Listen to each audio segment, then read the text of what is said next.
তিমি মাছের খাবারের রিজিক নিয়ে কোনো টেনশন নাই। আল্লাহ সুবহানাহু ওয়া তাআলা প্রত্যেক দিন তাকে যদি ৮,০০০ কেজি তাও আবার চিংড়ি মাছ খাওয়ায়, তাহলে আমরা মানুষ দিনে তো ১ কেজি খাবারও খাইতে পারি না। তাহলে আমরা কেন রিজিকের টেনশন করে হারামের সাথে জড়াবো ভাই? এই ৬টা আমল যদি আপনি করতে পারেন, তাহলে আল্লাহ সুবহানাহু ওয়া তাআলা আপনাকে কোনোদিন রিজিকের অভাবে ফেলবেন না। সুবহানাল্লাহ। দুনিয়াতে আমরা মানুষরা রিজিক মনে করি টাকা পয়সাকে, কথা বলেন ঠিক কিনা? কিন্তু আমরা হয়তো এটা জানি না, দুনিয়াতে এই টাকা পয়সাটাই রিজিক নয়। রিজিকের কয়েকটা স্তর আছে। এই স্তরগুলোর মধ্যে একটা স্তর হচ্ছে আমাদের স্ত্রী সন্তান, নেককার স্ত্রী সন্তান। ২ নম্বর মান সম্মান, ৩ নম্বর শারীরিক সুস্থতা এবং ৪র্থ নম্বর আল্লাহ সুবহানাহু ওয়া তাআলা আমাদের উপর সন্তুষ্ট হচ্ছেন কিনা। এই 4টা হচ্ছে রিজিকের স্তর। জোরে বলেন সুবহানাল্লাহ। বলেন তো রিজিকের মালিক কে? আল্লাহ রাব্বুল আলামিন বলেন, ইন্নাল্লাহা হুয়ার রাজ্জাকু যুল কুওয়াতিল মাতিন। আল্লাহু আকবার। আল্লাহ রাব্বুল আলামিন তিনি তো মানুষদের রিজিক দাতা।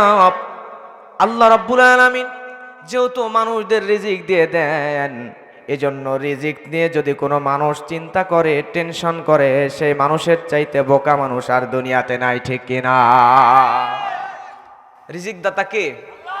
রিজিক দাতা হচ্ছেন আল্লাহ। আর আল্লাহকে এই রিজিক দাতার কারণে আল্লাহর একটা নাম হচ্ছে রাজ্জাক। কি নাম? দুনিয়াতে কোনো মানুষকে যদি আপনি রাজ্জাক বলেন, তাহলে তাকে আব্দুর রাজ্জাক বলতে হবে। শুধু রাজ্জাক বলা যাবে না, কারণ শুধু রাজ্জাক হচ্ছেন আল্লাহ সুবহানাহু ওয়া তাআলা, যিনি আমরা বান্দাদের রিজিক দেন। জোরে বলেন সুবহানাল্লাহ। এজন্য রিজিক নিয়ে কোনো বান্দা কোনো টেনশন করতে পারবে। হাদিসের মধ্যে আল্লাহর নবী বলেন, ইয়াবাসুল্লাহু ইলাইহি মালাকান বিআরবা'i কালিমাত ফায়ুকতাবু আমালুহু ওয়া আজালুহু ওয়া রিজকুহু ওয়া শাকিয়্যুন আও সাঈদ সুম্মা ইউনফাকু ফীহির রূহ। আল্লাহর নবী হাদিসের মধ্যে বলছেন, মানুষরা যখন মাতৃগর্ভের মধ্যে থাকে, মায়ের গর্ভের মধ্যে আল্লাহ প্রথমে 3টা 40 দিন সময় নেন। জোরে বলবেন কয়টা? 40 দিন। 3টা 40 দিন সময় নেন। প্রথম 40 দিনে মায়ের গর্ভের মধ্যে রক্তের একটা পিণ্ড তৈরি হয়। এরপরে দ্বিতীয় 40 দিন যখন চলে আসে, তখন মায়ের গর্ভের মধ্যে ওই রক্তপিণ্ডটা গোস্তে পরিণত হয়ে যায়। এরপরে তৃতীয় 40 দিন আসলে ওই গোস্তের পিণ্ডটা হাড্ডিতে রূপান্তরিত হয়। রক্ত, গোস্ত এবং হাড্ডি মোট সময় লাগে 120 দিন। কয় দিন? 120 দিন। আল্লাহর নবী বলছেন, এই 120 দিন পার হয়ে যাওয়ার পরে ওই মায়ের গর্ভের মধ্যে সন্তানের কাছে আল্লাহ রাব্বুল আলামিন 2 জন ফেরেশতাকে পাঠিয়ে দেন। ওই 2 জন ফেরেশতা মায়ের গর্ভের মধ্যে চলে আসে। আসার পরে যেই বাচ্চা কেবলমাত্র 120 দিন মায়ের গর্ভের মধ্যে, আপনার কপালের মধ্যে ফেরেশতারা এসে 4টা জিনিস লিখে দেয়। জোরে বলেন কয়টা? 4টা জিনিস লিখে দেয়। আল্লাহর নবী এটাই বলছেন। কি কি জিনিস লিখে দেয়? ফায়ুক্তাবু আমালুহু, 1 নম্বরে লিখে দেয় কাজকর্ম। আমাদের এই মাহফিলে এমনও মানুষ আছে যে মানুষগুলা এই মাহফিলে আসার কথা নয়। কিছু মুরব্বী আছে কাজ কামে ব্যস্ত, মাহফিলে আসার কথাই ছিল না, কিন্তু আজকে মাহফিলে বসে আছে। এমন মুরব্বী আছে না? এই কাজকর্ম আমল, আপনি যে মাহফিলে আসছেন, এইটা আজকে নয়, মায়ের পেটের মধ্যে যখন আপনার 120 দিন বয়স, সেদিন আল্লাহর ফেরেশতা আপনার কপালের মধ্যে লিখে দিয়েছেন। সুবহানাল্লাহ। আর আল্লাহ যেটা লিখে রাখেন, এর বিরুদ্ধে কোনো কিছু করা আমার আপনার জন্য খুবই কঠিন। যেমন আমি মাহফিলে বক্তৃতা করছি, আমি কি যাত্রা প্যান্ডেলে নর্তকীদের নাচের অনুষ্ঠানে, গানের অনুষ্ঠানে আমি যদি চাইলেও কি যাইতে পারবো? পারবো না, কারণ এটাও আমার কপালে লেখা আছে। সুবহানাল্লাহ বলবেন না? এরপরে 2 নম্বরে হচ্ছে ওয়াজালুহু, 2 নম্বরে মৃত্যু। বান্দা কোন জায়গায় কোন অবস্থায় আমার আপনার মৃত্যু হবে, এটাও মায়ের পেটের মধ্যে লেখা।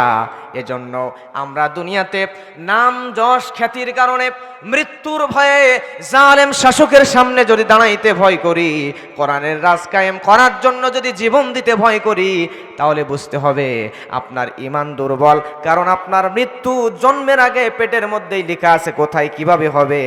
আপনি যদি শহীদ তামান্না নিয়ে কাজ করেন, আল্লাহ রাব্বুল আলামিন আপনাকে এর কারণে জান্নাতের ভিতরে ঢুকায়া দিতে পারেন। সুবহানাল্লাহ।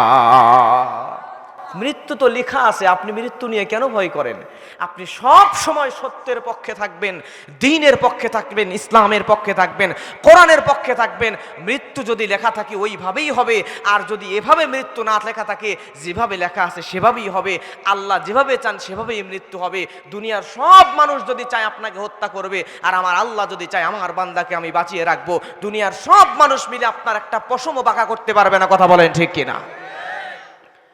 এরপরে আমার ভাইয়ারা, 3 নম্বরে ওয়ারিজকুহু, আপনার রিজিক আপনার কপালের মধ্যে, পেটের মধ্যে লেখা আছে। আপনি কয়টা বাড়ি করবেন দুনিয়াতে, কত কোটি টাকার মালিক হবেন, কয়টা গাড়ি হবে, কত বিঘা সম্পদ আপনি দুনিয়ার জমিনে করবেন, এটা আপনার মায়ের পেটের মধ্যে লেখা আছে। আপনি যতই চেষ্টা করেন, আল্লাহ যদি বলে বান্দা 1 কোটি টাকার মালিক হবে, কপালের মধ্যে লেখা আছে। আপনি যতই চেষ্টা করেন না কেন 1 কোটি 1 টাকারও মালিক হতে পারবেন না। যা লেখা আছে সেটাই হবে। সুবহানাল্লাহ বলবেন না? এরপরে প্রিয় ভাইয়ারা, 4 নম্বর হলো দুঃখ কষ্ট। আমরা দুনিয়ার মানুষদের জীবনে যত দুঃখ কষ্ট আসবে, এটাও দুনিয়াতে আসার আগে মায়ের পেটেই লেখা ছিল।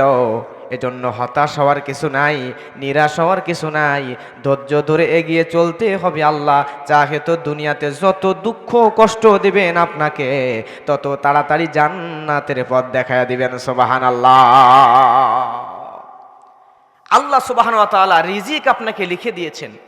আপনি যদি চান, মনে করেন আপনি যেদিন জন্ম নিয়েছেন সেদিন থেকে মৃত্যুর আগ পর্যন্ত আপনি 10 কোটি টাকার মালিক হবেন। কয় কোটি? এটা কপালে লেখা আছে। যদি লেখা থাকে 10 কোটি, তাহলে আপনি 10 কোটি টাকারই মালিক হবেন। এখন মাঝখানে 2টা জিনিস, হালাল আর হারাম, এইটা আপনার উপর আল্লাহ ছেড়ে দিয়েছেন। আপনি যদি হারামভাবে ইনকাম করেন, তারপরেও আপনি 10 কোটি টাকার মালিক হবেন। আপনি যদি হালালভাবে ইনকাম করেন, তারপরেও আপনি 10 কোটি টাকারই মালিক হবেন। এর বেশিও হবেন না, কমও হবেন না, কারণ এটা আপনার কপালের মধ্যে লেখা আছে। এজন্য কেন আপনি রিজিক নিয়ে টেনশন করেন? রিজিক তো আপনার লেখা।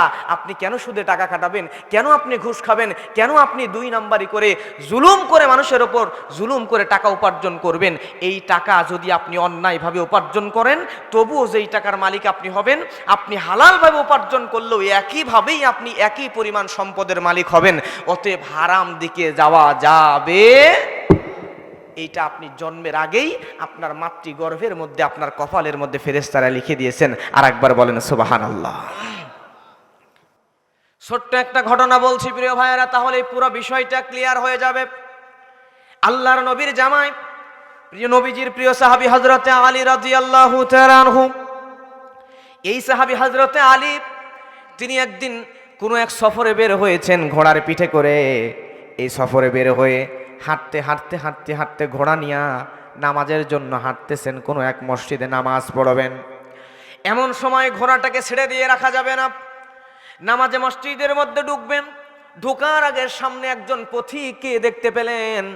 পথিককে দেখতে পাওয়ার পরে ওই পথিককে ডাক দিয়ে বললেন, ভাই তুমি আমাকে একটু সহযোগিতা করো, আমার এই ঘোড়াটার লাগাম ধরে এইখানে একটু দাঁড়ায়া থাকবা, আমি মসজিদের নামাজ পড়ে তারপরে এই ঘোড়াটা নিয়ে আমি চলে যাব। হযরত আলী রাদিয়াল্লাহু তাআলা ওই লোকটাকে ঘোড়ার লাগাম দিলেন। দেওয়ার পরে যখন তিনি মসজিদের মধ্যে নামাজে ঢুকবেন, পকেটের মধ্যে হাত ঢোকায়া দিলেন। হাত ঢোকায়া পকেটের মধ্যে দেখলেন 2টা দিরহাম। কয়টা? 2টা দিরহাম। এই 2 দিরহাম দেখার পরে মনে মনে ভাবলেন, ওই লোকটাকে আমি আমার ঘোড়ার লাগাম ধরতে দিয়েছি, ওই লোকটা যদি আমার ঘোড়ার লাগাম ধরে থাকে তাহলে তো তাকে কিছু পারিশ্রমিক দেওয়া দরকার। ওই লোকটার জন্য মনে মনে নিয়ত করলেন, এই 2 দিরহাম আমি ওই লোকটার হাতে দিব। ওই লোকটার হাতে দেওয়ার নিয়ত করে মসজিদে নামাজে ঢুকলেন। নামাজে ঢোকার পরে আল্লাহু আকবার বলে নামাজ শুরু করে দিলেন। নামাজ পড়া শেষ করে এসে দেখতেছে ওই জায়গায় ঘোড়া আছে, মাগার ঘোড়ার লাগাম নাই। সুবহানাল্লাহ বলবেন না? কেন সুবহানাল্লাহ বলতে বললাম দেখেন, এই লোকটা গরিব মানুষ, সে রাস্তায় রাস্তায় হাঁটতেছে, অসহায় অভাবী মানুষ, মনে মনে ভাবছে কিছু টাকা পয়সা রোজগার হলে ভালো হতো, অভাবের তাড়নায় আলী রাদিয়াল্লাহু তাআলা আনহু যে ঘোড়াটার লাগাম ধরতে দিয়েছে, এই লাগামটা ছিল অনেক দামি। ওই লোক মনে মনে ভাবছে এই লাগাম নিয়ে যদি আমি বাজারে বিক্রি করি ভালো একটা অ্যামাউন্ট পাবো, আমার কিছুদিন সংসার চলে যাবে। এবারে সেই হাত ঘোড়ার গলা থেকে লাগামটা খুলে নিছে, উনি নামাজ পড়ছেন আর সে লাগাম চুরি করে নিয়ে পালাইছে। লাগামটা চুরি করে নিয়ে পালানোর পরে চলে গিয়েছে বাজারে। বাজারে গিয়া যেই জায়গায় লাগাম বেচা কেনা হয়, একজন ব্যবসায়ীর কাছে গিয়ে বলতেছে আমার এই লাগামটা আমি বিক্রি করতে চাই। ব্যবসায়ী লোকটার চেহারার দিকে তাকায় বুঝতে পারছে লোকটা চুরি করে আনছে। চোর দেখলে বোঝা যায় কিনা, চুরি করে আনছে বুঝতে পারছে। পারার পরে বলতেছে তোমার লাগাম আমি কিনবো না, তোমার লাগাম কিনতে পারি একটা মাত্র শর্তে, এই লাগামটা মাত্র 2 দিরহাম দিয়ে তোমার কাছে কিনবো, এর বেশি দিয়ে তোমার কাছ থেকে লাগাম আমি কিনতে পারবো না।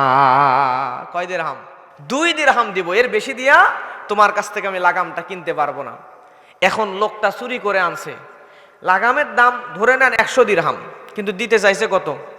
হযরত আলী রাদিয়াল্লাহু তাআলা আনহু মসজিদ থেকে বের হয়ে দিতে চাইছিল কয় দিরহাম? উনি নিয়ত করছিলেন 2 দিরহাম। সে এই লাগামটা বেকায়দায় পড়ে ওই লোকটার কাছে 2 দিরহাম দিয়েই বিক্রি করে দিছে, দিয়ে চলে আসতেছে। মাঝখানে সে 2 দিরহামেরই মালিক হলো, কিন্তু হালাল উপায়ে নাকি হারাম উপায়ে? এইটা তার রিজিকে লেখা ছিল। তাহলে আপনি বলেন তো, আপনি হারামে যাবেন নাকি হালালে যাবেন? আপনি সুদের উপর টাকা নেবেন, ঘুষ খাবেন, 2 নাম্বারি করবেন, সমাজের মানুষের গরিবদের টাকা আত্মসাৎ করে খাবেন, যেভাবেই খান, আপনি যতটুকু উপার্জন করছেন জেনে রাখেন হারামভাবে যেটা করছেন। আপনি যদি হারাম না করে হালাল অবস্থায় টিকে থাকতেন, যে টাকার মালিক হারামভাবে আপনি কোটিপতি হচ্ছেন, আল্লাহ আপনাকে ওই টাকার মালিক হালালভাবেই করে দিত। শুধু পরিশ্রম আর ধৈর্য নিয়ে সামনে এগিয়ে যেতে হবে। জোরে বলেন সুবহানাল্লাহ। আমল সে জিন্দেগি বানতি হ্যায়, अमल से जिंदगी बनती है, ए जन्नत भी ए जहन्नम भी, ए खाकी अपनी फितरत है ना नारी ना नूरी। আমল দিয়ে মানুষের জিন্দেগি তৈরি হয়, আমল দিয়ে মানুষের জিন্দেগি তৈরি হয়। জান্নাতের নূর দিয়েও মানুষের জিন্দেগি, মানুষের জীবন নয়। জাহান্নামের আগুন দিয়েও তৈরি হয় না। আপনি যেমন আমল করবেন আল্লাহ সুবহানাহু ওয়া তাআলা আপনাকে তেমনই ফলাফল দান করবেন। সুবহানাল্লাহ। রিজিকের মালিক জোরে বলেন কে? আল্লাহ রাব্বুল আলামিন কোরআনের মধ্যে বলছেন ওয়ালাউ আন্না আহলাল কুরা আমানু ওয়াত্তাকাউ লাফাতাহনা আলাইহিম বারাকাতিম মিনাস সামাই ওয়াল আরদ। আল্লাহু আকবার। আল্লাহ রাব্বুল আলামিন এই আয়াতেও কোরআন মাজিদের মধ্যে বলে দিচ্ছেন, আল্লাহ রাব্বুল আলামিন বলছেন ওই জনপদের লোকেরা যদি ঈমান আনয়ন করত, তাহলে ঈমান আনার কারণে আর পরহেজগারি করার কারণে আমি আল্লাহ রাব্বুল আলামিন ওই বান্দাদের উপরে আসমানি এবং জমিনি সমস্ত নিয়ামতের দরজা খুলে দিতাম। সুবহানাল্লাহ। দুনিয়ার মধ্যে যত মানুষ আছে সব মানুষগুলা যদি পরহেজগারিতার ঈমানদারিতা এনে কাজ করে, তাহলে আসমান এবং জমিনের সমস্ত নিয়ামতের দরজা জোরে বলেন খুলে দিবেন কে? তার উজ্জ্বল দৃষ্টান্ত আমাদের বাংলাদেশে ইলিশ মাছ আছে না নাই? ইলিশ মাছ সবচাইতে বেশি যেই জায়গায় হয়, এই নদীটার নাম হচ্ছে পদ্মা নদী। কি নদী? আমি ভারতে মাঝে মধ্যে প্রত্যেক বছরই ভারতে মাহফিলে যাই প্রিয় ভাইরা। তো এই বাংলাদেশের বর্ডার ক্রস করে ভারতে এই একই পদ্মা নদী ঢুকছে, কিন্তু মাঝখানে বর্ডার, মাঝখানে বেড়া, মাঝখানে ডিভাইড হয়ে একদিকে বাংলাদেশের মধ্যে যেটা পড়ছে সেটা হচ্ছে পদ্মা, আর ভারতের মধ্যে যেটা গেছে সেটা হচ্ছে গঙ্গা। একই নদী, 2 দেশে 2 নাম। বুঝতে পারছেন কথা? কিন্তু আশ্চর্যজনক হলেও সত্য, আপনারা আগে বলেন বাংলাদেশে ইমানদার মুসলমান বেশি নাকি ভারতে ইমানদার বেশি? জোরে বলেন কোন দেশে?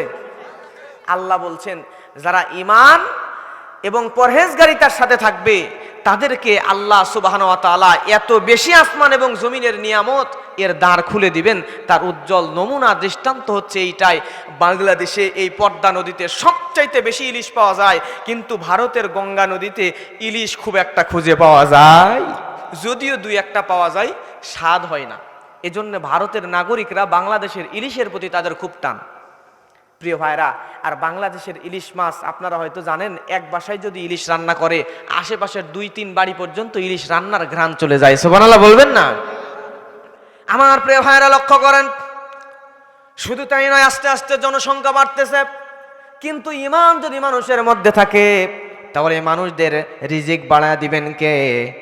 আরেকটু জোরে বলেন না কে?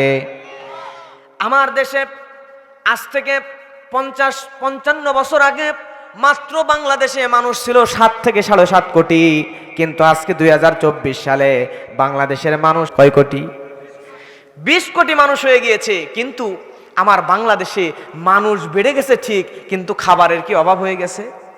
আজ থেকে 20-30-40 বছর আগে, এই যে আপনারা মুরব্বী আছেন, সামনেও মুরব্বী আছেন, আপনারা খুব ভালো বলতে পারবেন যে আজ থেকে 20-30-40 বছর আগে এই বাংলাদেশের পেয়ারা গাছগুলোর মধ্যে পেয়ারা ধরতো এত টুকটুক, ঠিক না? অনেক বড় গাছ, গাছের ওপরে উঠে উঠে নামাইতে হতো, এত টুকটুক তো পেয়ারা হইতো। কিন্তু 7.5 কোটি মানুষ বাড়তে বাড়তে 20 কোটি হয়ে গিয়েছে। আবার এই 20 কোটি মানুষের রিজিকের ব্যবস্থা আমার আল্লাহ সুবহানাহু ওয়া তাআলা কেমনে করে দিয়েছেন? যেই গাছে 20টা 50টা পেয়ারা দিলে 1 কেজি হইতো, আজকে ওই পেয়ারার গাছে আল্লাহ এত বরকত দিয়েছে, এত বরকত দিয়েছে, একটা পেয়ারাই 1 কেজি ওজন হয়ে যায়। জোরে বলেন সুবহানাল্লাহ। আগের আমলে একটা জমিতে ফসল হইতো একবার, আর এখন মানুষ বেড়ে গেছে। আল্লাহ কত রহমত, আমার আল্লাহ কত দয়াবান। আমার আল্লাহ ওই জমিতেই, যেই জমিতে 20 বছর আগে ধান হইতো একবার, ওই জমিতেই আল্লাহ 20 বছর 30 বছর পরে ফসল বানায়া দিচ্ছেন বান্দাদের জন্য 3 বার। জোরে বলেন সুবহানাল্লাহ। রিজিক কি কমে গিয়েছে? আমার প্রিয় ভাইরা লক্ষ্য করেন, আল্লাহ রাব্বুল আলামিন কোরআনের মধ্যে বলছেন, وما من دابة في الأرض إلا على الله رزقها ويعلم مستقرها ومستودعها كل في كتاب مبين। আল্লাহ রাব্বুল আলামিন আয়াতের মধ্যে বলে দিচ্ছেন, পৃথিবীতে আর এমন কোনো বিচরণশীল জীব নাই। আল্লাহ আয়াত দিয়ে সুন্দর করে জানিয়ে দিচ্ছেন, দুনিয়ার মধ্যে যত বিচরণশীল, যত জীব আছে, প্রাণী আছে, এই সমস্ত প্রাণীর জীবিকার দায়িত্ব, খাবারের দায়িত্ব, বাসস্থানের দায়িত্ব, সব কিছুর দায়িত্ব আল্লাহ সুবহানাহু ওয়া তাআলা নিয়ে নিয়েছেন। আপনারা বলেন তো, পৃথিবীতে যত প্রাণী আছে, এই প্রাণীগুলোর মধ্যে বেশি খাবার খায়, এরকম সবচাইতে বেশি খাবার খায় সবচাইতে বড় প্রাণীর নাম কি বলেন তো? নীলতিমি। সবচাইতে বেশি খাবার খায় যে প্রাণীগুলো, তার মধ্যে একটা হচ্ছে নীলতিমি। প্রিয় ভাইরা, এই নীলতিমি সম্পর্কে আপনি জানলে অবাক হয়ে যাবেন বর্তমান মডার্ন সায়েন্স কি বলছেন।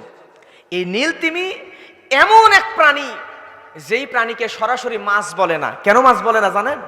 কারণ হচ্ছে এই নীলতিমি কিছুটা অভ্যাস মানুষদের মতো। সুবহানাল্লাহ বলবেন না? অন্যান্য সব তিমি ডিম দিয়া বা বাচ্চা দিয়া ছেড়ে চলে যায়, কিন্তু নীলতিমি বাচ্চা দেওয়ার পরে বাচ্চাকে ছেড়ে যায় না, বরং সে মানুষ যেমন তার বাচ্চাকে দুধ পান করায়, এই তিমি মাছ তার বাচ্চাকে সে দীর্ঘদিন পর্যন্ত দুধ পান করায় এবং সাথে সাথে রাখে। সুবহানাল্লাহ। এরপরে নীলতিমি সে পানির নিচে চলে যায়, পানির নিচে যা দীর্ঘক্ষণ থাকে, থাকার পরে সে পানির নিচে ঘুমায়া যায়। যাবার পরে মাইন্ডের মধ্যে আল্লাহ এমন কিছু বুদ্ধি তার মধ্যে সেট আপ করে দিয়েছে, নিঃশ্বাস শেষ হয়ে যাওয়ার কিছুক্ষণ আগেই তাকে ওই জিনিসটা সিগন্যাল দিয়ে দেয়, আর সে উঠতে উঠতে উঠতে উঠতে সমুদ্র থেকে বের হয়ে আসে, এসে নিঃশ্বাস নিয়ে আবার সমুদ্রের মধ্যে চলে যায়। জোরে বলেন সুবহানাল্লাহ। এই নীলতিমির মানুষদের মস্তিষ্কের একটা অংশ হয়, আর তিমির মস্তিষ্কের অংশ হয় 2টা। জোরে বলেন কয়টা? আমার প্রিয় ভাইয়েরা, এই নীলতিমি প্রায় 100 ফিট লম্বা হয়। এই নীলতিমির ওজন হয় 200 মেট্রিক টন। কত মেট্রিক টন? 200 মেট্রিক টন ওজন হয়। 1000 কেজিতে হয় 1 মেট্রিক টন। আর এই নীলতিমি প্রত্যেক দিন এক বেলায় খাবার খায় 4 মেট্রিক টন। আমরা মানুষরা দিনে প্রত্যেক দিন 3 বেলা খাবার খাই, কিন্তু ধরে নেন তিমি মাছ যদি দিনে 2 বার খাবার খায়, তাহলে 4 4 8 মেট্রিক টন। আমাদের কেজিতে হিসাব করলে 8 মেট্রিক টন খাবার হয়ে যাবে, 8000 কেজি। এই 8000 কেজি আবার যেন তেন খাবার খায় না। সমুদ্রের মধ্যে আকর্ষণীয় এক ধরনের চিংড়ি মাছ পাওয়া যায়। এই চিংড়ি মাছ প্রত্যেক দিন নীল তিমি খায়।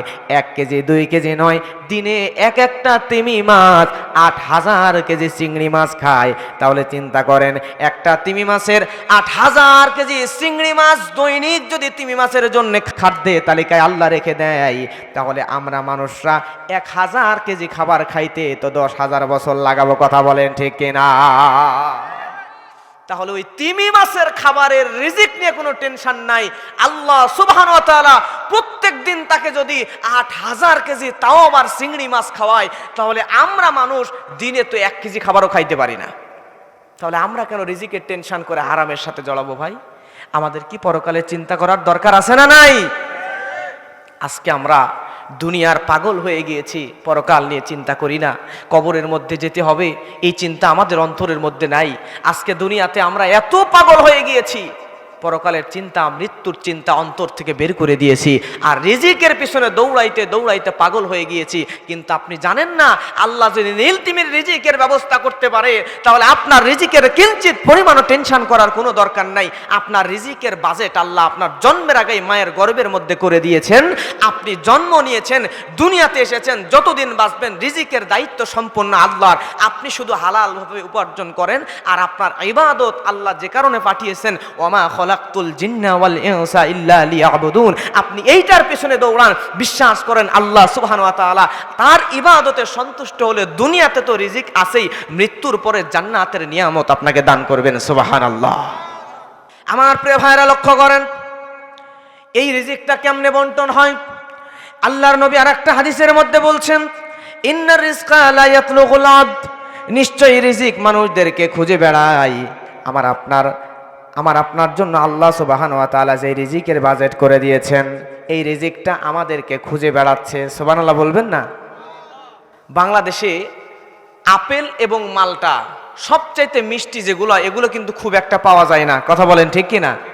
আপেল আর মালটা বিশেষ করে মিশরের মালটাগুলো সবচাইতে মিষ্টি হয়। এই মালটাগুলা যখন ফুল ফোটে, দেখবেন ফুল ফোটার পরে অনেকগুলো ফুল কিন্তু ঝরে ঝরে পড়ে যায় না?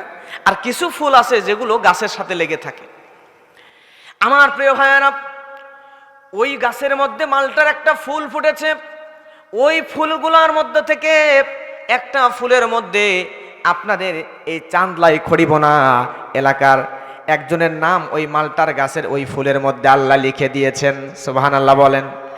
যেই ফুলের মধ্যে আপনার নামটা লিখে দিয়েছেন, ওই ফুলটা গাছের সব ফুল যদি পড়ে যায়, ওই ফুলটা পড়বে না, ওই ফুলে ফল ধরবে। ধরার পরে ফলটা আছে কোন দেশে? মিশরে, আর আপনি আছেন বাংলাদেশে। মিশরের ওই ফলটা কি হবে প্রিয় ভাইয়েরা আমার?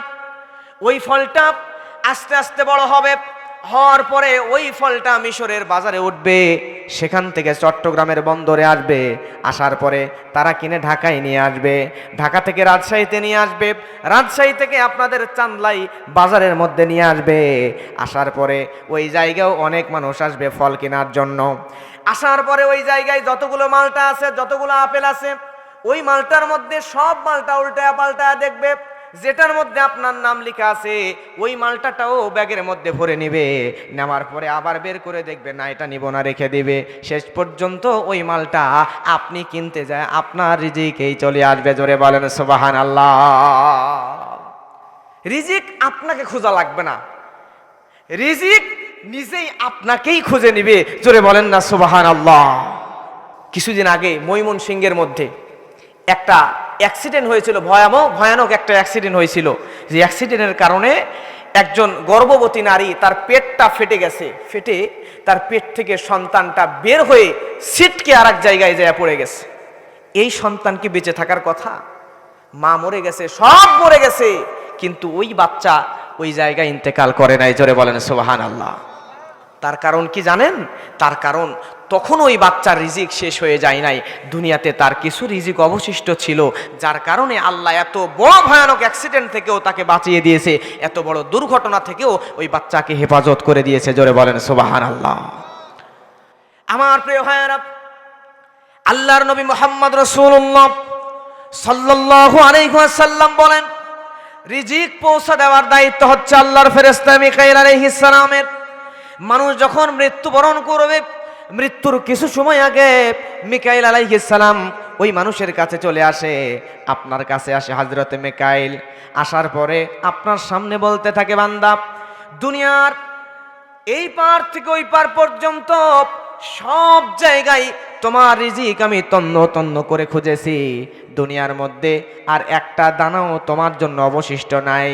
এই কথা বলবে হযরত মিকাইল আলাইহিস সালাম যখন দুনিয়ার মধ্যে কোনো জায়গায় একটা দানাও পাবে না, পানিও পাবে না, তখনই ওই বান্দার জন্য মৃত্যুর ফেরেশতা হযরতে মালাকুল মাউত ওই বান্দার কাছে এসে জানটা কবজ করবে। জোরে বলেন আল্লাহু আকবার। এই রিজিকের স্তর হচ্ছে চারটা। জোরে বলেন কয়টা? এক নাম্বার সর্বনিম্ন স্তর হচ্ছে টাকা পয়সা। সর্বনিম্ন স্তর কি? জোরে বলেন কি? টাকা পয়সা। কিন্তু এটাকেই আমরা সবচাইতে উঁচু মর্যাদায় রাখছি। কিন্তু রিজিকের সর্বনিম্ন স্তর হচ্ছে টাকা পয়সা, ধন সম্পদ। দুই নম্বর সর্বোচ্চ স্তর হচ্ছে শারীরিক এবং মানসিক সুস্থতা। জোরে বলেন সুবহানাল্লাহ। যে মানুষ সুস্থ নয়, যে মানুষ অসুস্থ, সেই মানুষই জানে যে অসুস্থতা মানুষের জন্য কতটা কষ্টদায়ক।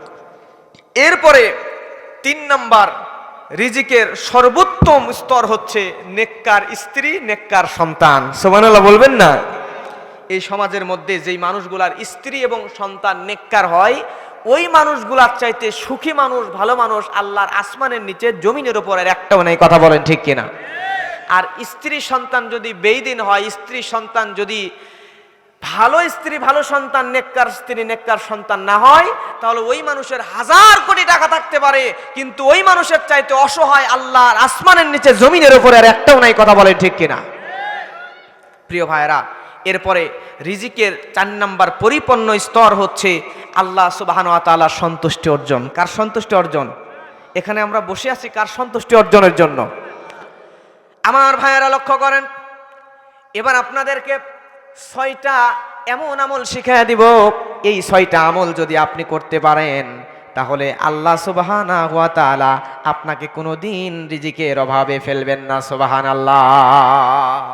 আপনার আমার রিজিক বৃদ্ধি করার জন্য 6টা আমল কোরআন সুন্নাহ থেকে আমি শিখিয়ে দেব। জোরে বলবেন কয়টা?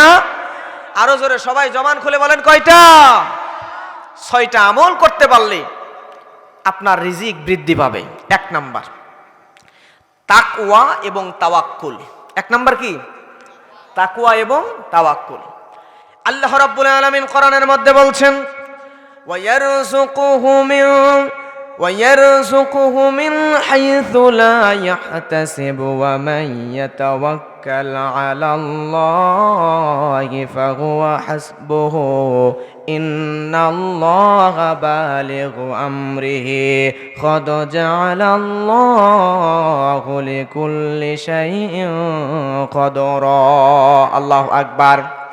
দেখেন, এখানে ওই আয়াতের মধ্যে আল্লাহ রাব্বুল আলামিন সুন্দর করে জানিয়ে দিচ্ছেন, আমি আল্লাহ ওই বান্দাকে ধারণাতীত জায়গা থেকে রিজিক দেব।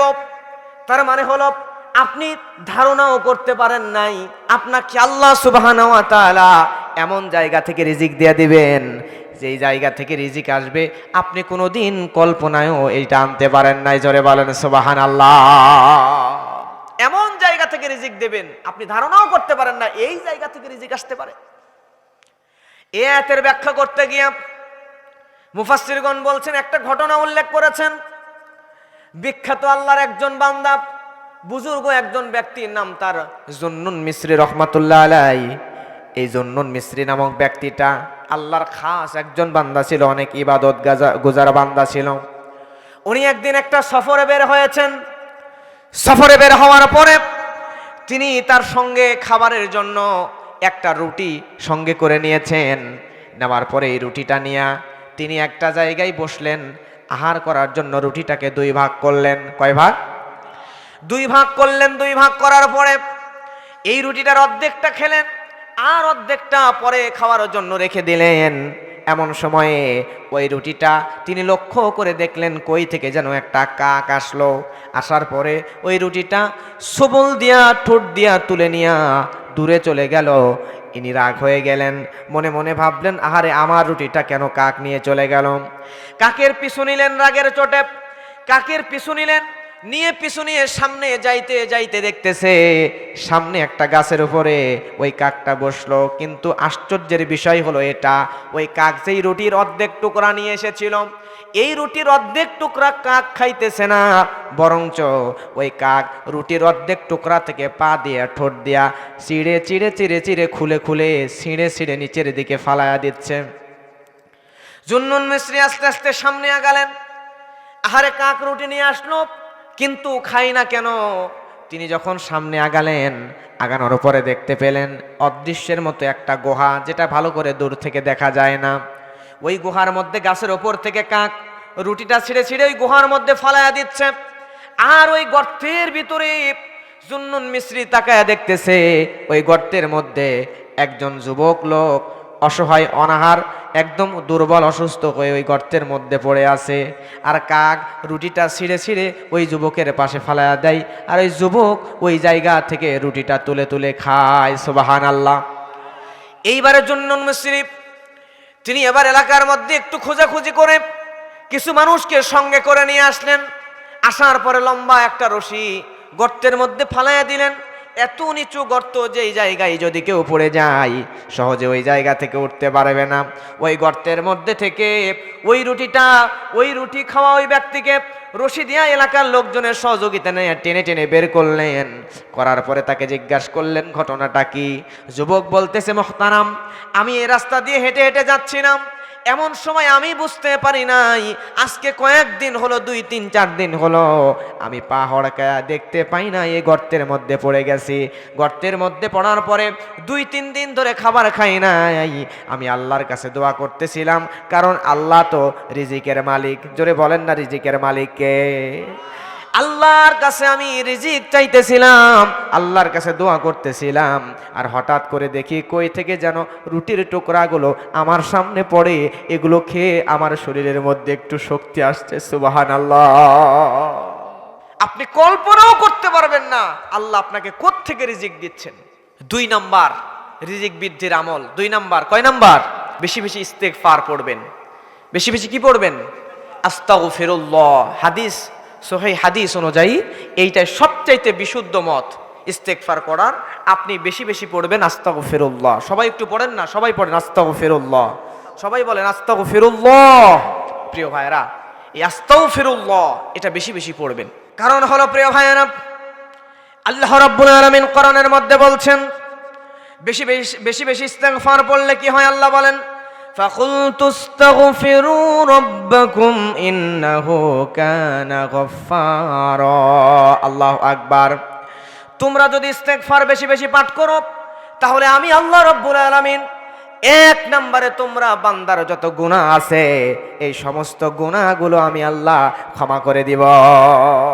আপনি যতবার আস্তাগফিরুল্লাহ পড়বেন, যতবার আস্তাগফিরুল্লাহ পড়বেন, ততবার আল্লাহ সুবহানাহু ওয়া তাআলা আপনার গুনাহগুলোকে বারবার ক্ষমা করে দিবেন, ক্ষমা করে দিবেন, ক্ষমা করে দিবেন। জোরে বলেন সুবহানাল্লাহ।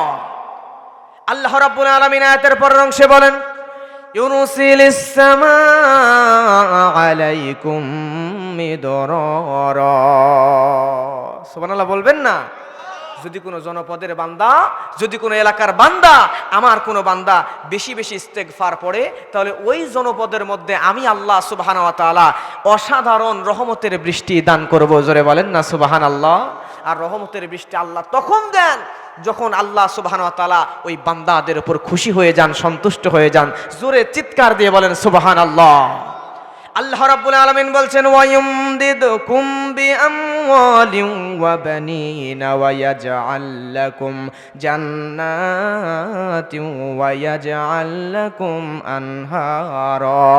আল্লাহু আকবার। এর মধ্যে আল্লাহ রাব্বুল আলামিন বলছেন, আমি আল্লাহ বান্দাদেরকে এমন রিজিক দান করব, ওই বান্দাদের সম্পদ আমি আল্লাহ বাড়ায়া দিব। সুবহানাল্লাহ। ইস্তেগফার বেশি বেশি পড়বেন, আস্তাগফিরুল্লাহ বেশি বেশি পড়বেন, তাহলে আল্লাহ 1 নম্বরে সম্পদ বাড়ায়া দিবেন, 2 নম্বরে সন্তান বাড়ায়া দিবেন, 3 নম্বরে আপনাকে বাগান বাড়ায়া দিবেন, আর 4 নম্বরে রহমতের নদী বহমান করে দিবেন।